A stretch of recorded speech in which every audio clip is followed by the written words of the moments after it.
Hey posers, welcome to another one of the Black and White Delights reviews of Smackdown. The last Smackdown of the year, or according to Matt Stryker, the decade. Which doesn't make too much sense, because the new decade's technically started. Anyway, let's talk about my new subscribers. Triple JPM, Ecstasy 69,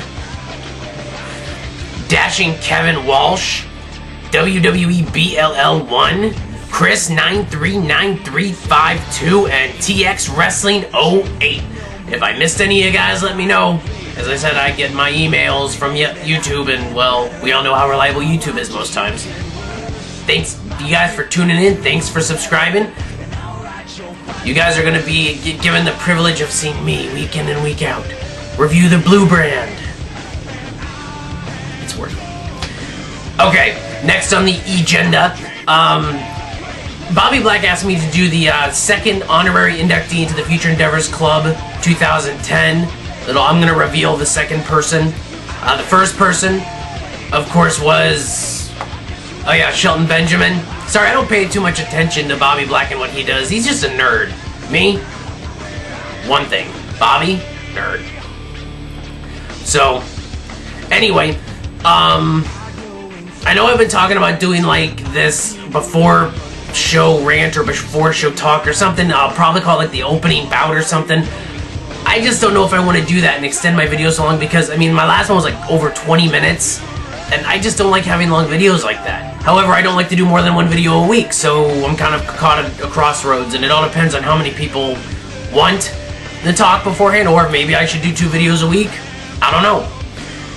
So anyway, for you, Bobby Black, I am going to reveal to all of you the second honorary inductee into the Future Endevours Club 2010.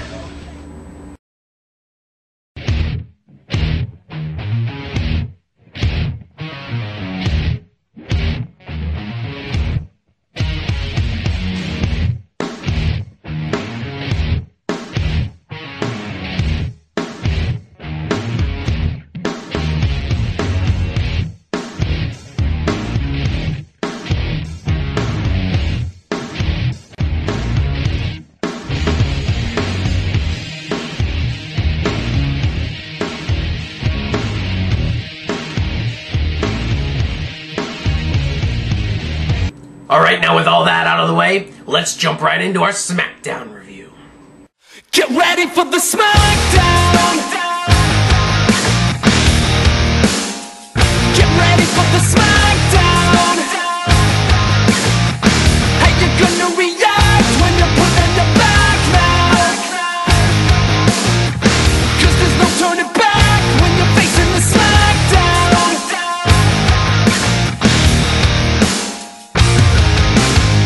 By the way, have I mentioned we're the award-winning review show? This week's Smackdown is in my backyard of... You know, I don't think they even mentioned where they were this week. I tried looking online, and I couldn't even find where they were. So if anyone knows, put it in the comment box. I would like to thank the Academy. I'd also like to encourage everybody to put their opinions in the comment box, just because this is a fan interactive show. I'd love for all of you to just belt out whatever. Even if you disagree with me, I don't care. I have my opinion, you have yours. Who cares? Alright. We start off the night with an in-ring promo with Vicky and Dolph Ziggler.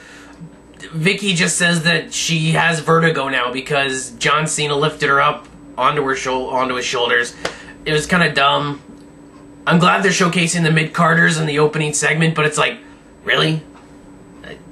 Vertigo? I'd be more traumatized by the fact that John Cena kissed me. Not me, Vicky. If I were Vicky. But I'm not Vicky, so... Anyway, eventually Kofi Kingston comes out and starts rambling. Then Jack Swagger comes out and starts babbling on and on about being screwed. Everything breaks down in the ring, and that's when Teddy Long comes out and talks about his New Year's party or whatever he's having in the back.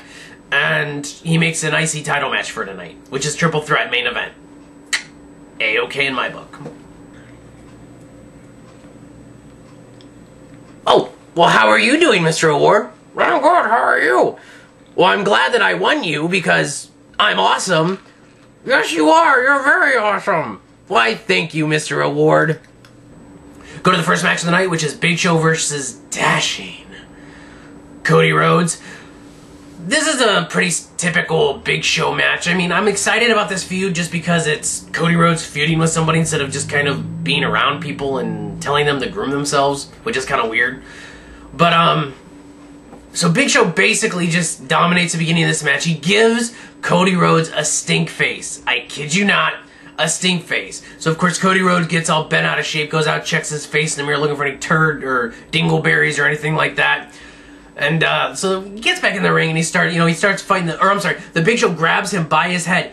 Big Show deadlifts him all the way into the ring. Cody doesn't get on the apron or anything. He just goes straight from the ground up into the ring. Cody takes the advantage for a little bit, but eventually Big Show retakes and goes for the KO punch. Cody Rhodes, of course, dips out and walks out. He doesn't want to get punched in the face because his face is so pretty, just like mine. Let's go to the Ranger Rinky calculator to find out what I gave this match.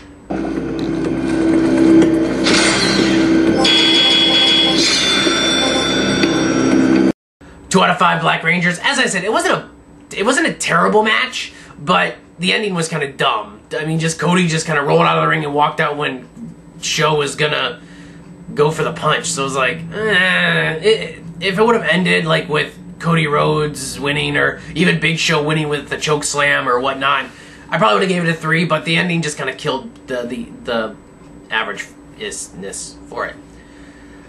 Alright, next we go to a backstage promo with Teddy Long and his Holla Holla Holiday Party. Alright.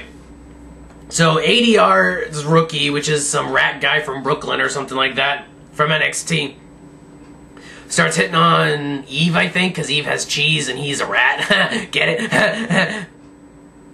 Anyway, so ADR comes up and reprimands him.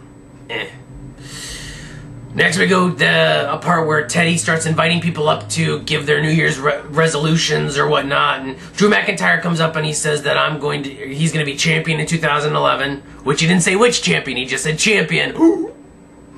Gonna be IC champion again. And he said he's going to be a better person. Looks at Kelly Kelly. Kelly Kelly probably just wants to kick him in the nads, I would say. Why would you cheat on Tiff? Next, Chavo comes up and he starts acting like he's drunk. And he's like, hey, this is probably this talking, but, you know, he must have watched Raw from this past week. I mean, you know, he's probably still drinking from Raw, just like I was drinking when I watched Raw. So, basically, Teddy Long says, hey, playa, that's non-alcoholic champagne. Oh. It was an okay segment in the back. I kind of figured we'd be going back and forth between this segment a couple times.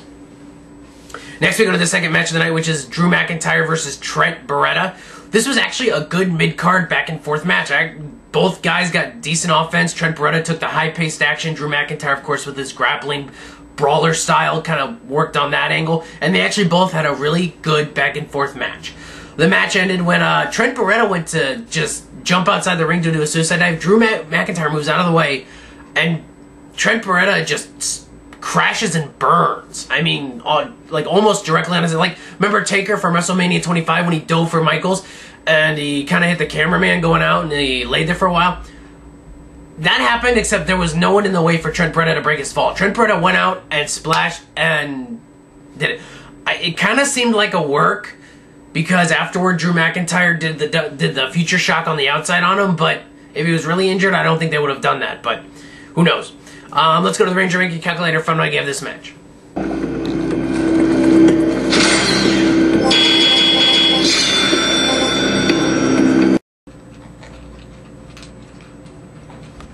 We are being very modest about this, I promise you.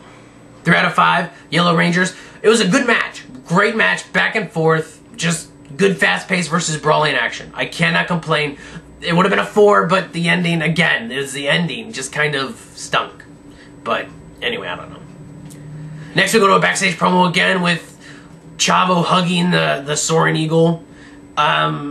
I guess it was just a plug saying, hey look, Chavo's not the Soaring Eagle. We want to know what backstage hand they decided to put in the Soaring Eagle this week. We won an award. Team Lake Cool comes up and they start making fun of Beth and Natalia, you know, and then Teddy makes a Divas tag match for tonight. Okay. Moving on to the third match of the night, which is the self-professed main event, which it obviously is not. Edge and Rey Mysterio versus ADR and Kane. This was actually a pretty basic match between these four guys. I mean, we've seen a lot of these guys over the past couple weeks, you know, fatal four-ways and tag matches and all. So it's kind of basic and kind of unoriginal in my opinion. There was one point where Rey Mysterio he reversed a sidewalk slam from Kane into a nice reverse DDT. Other than that, there was no real big notable moves in the match. In the end, Rey hit a 619 on ADR, and then Edge hit the spear and got the win. Let's go to the Ranger ranking calculator to find out what I gave this match.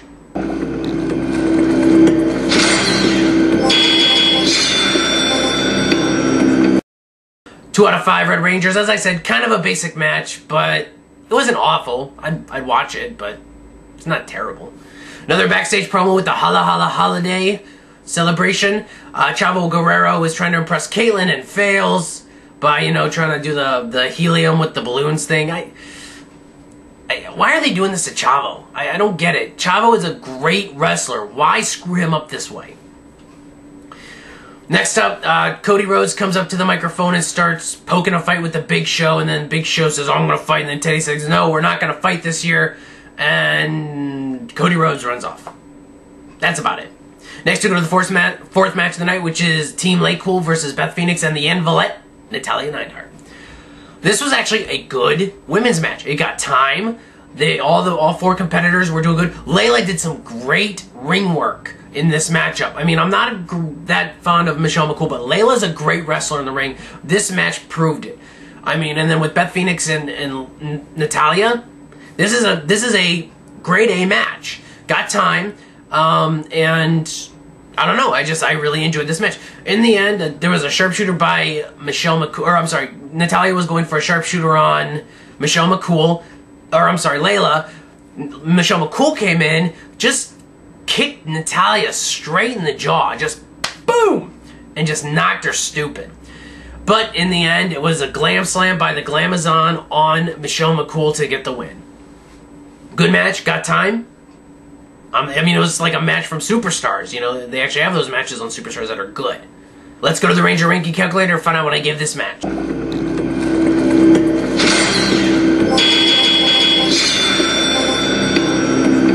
4 out of 5, Pink Rangers. As I said, it was a good match and it got time. I can't complain. Next, we go to a backstage promo where Chavo starts talking again and food fight breaks out and Hornswoggle buries Chavo in cake. Now they don't bury him in the ring, they just bury him with cake. I am not throwing it in anyone's face in the Wrestling Revolution that like D-Jose or the Block from the Wrestling Show or Classic 1333 or anyone else from the Jerichoholic, the Zamario. I'm not throwing it in any of their faces that they are not award winners like me. Next, we go to the main event of the night, which is Kofi Kingston, Jack Swagger, and the perfect one, Dolph Ziggler, for the Intercontinental Championship. This was actually a pretty good main event. It got time, mid-carders. There was some great fast-paced action, great methodical ring work by Jack Swagger, and of course, you know, the technical work by both Jack Swagger and Dolph Ziggler is second to none. So, a few points in the match that there was a nice point where Kofi was going to go for the Trouble in Paradise. Jack Swagger intercepted it, German suplexed Kofi Kingston right into Dolph Ziggler. That was a great moment of the match. Swagger also got hit with a zigzag by Dolph Ziggler while he had Kofi Kingston locked in the ankle lock. And in the end, Kofi Kingston hits a Trouble in Paradise on Swagger, and Dolph Ziggler runs in, rolls up Kofi Kingston, and holds the tights for the win. Good heel victory, although I kind of wish that Ziggler would have kind of just hit the zigzag and pinned Kofi from behind or something like that, but it's an okay, ending. Let's go to the Ranger ranking calculator to find out what I gave this match.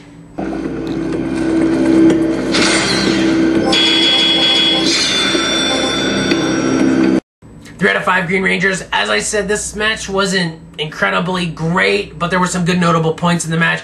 The mid-carders were main eventing, and it was a title match. So they get a solid 3 out of 5, almost a 4. But there wasn't anything too notable in it. Let's go to the Ranger ranking calculator to find out what I gave this night as a whole.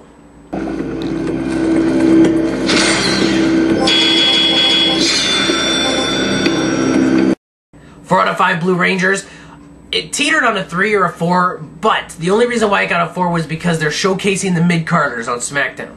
They were giving Ziggler, Swagger, and Kofi decent time, the opening promotion slot, and some of the other, the Divas match wasn't bad. So, anyway, I guess that wraps it up for this week's SmackDown review. Go to WrestlingRevolution.com. It's the website for your, or the Epic Center for your wrestling needs. One day I'll get it right. I'm Grumpy Cheeto, and I am awesome.